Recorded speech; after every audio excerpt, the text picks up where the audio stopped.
பிறந்த நாள் விழா மேடை போல இல்ல, வெற்றி விழா மேடை போல இருக்குது.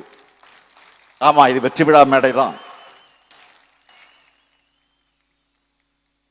2019 இருந்து கொள்கை கூட்டணி அமைச்சு வெற்றி பெற்று வரும் நாம 2026 அடைய போகக்கூடிய வெற்றிக்கு தொடக்க விழா மேடை இது.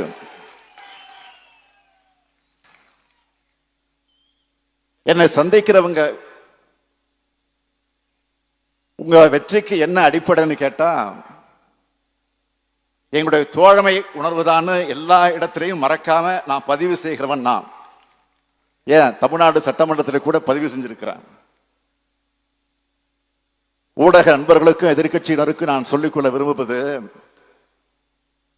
கருத்தியல் கூட்டணி அமைச்சிருக்கக்கூடிய எங்களுக்குள்ள கருத்து மாறுதல் வரும், ஆனால் விரிசல் வராது. எங்களுடைய ஒற்றுமையை பார்த்து எரிச்சலோடு இதுல விரிசல் வருமானு சில எதிர்பார்த்துக்கிட்டு இருக்கலாம். அவங்களுக்கு நான் சொல்லிக்கொள்ள விரும்புவது, உங்களுடைய ஆசையில தான் மண் விடுமே தவிர எங்கள் கூட்டணியில் விரிசல் விழாது.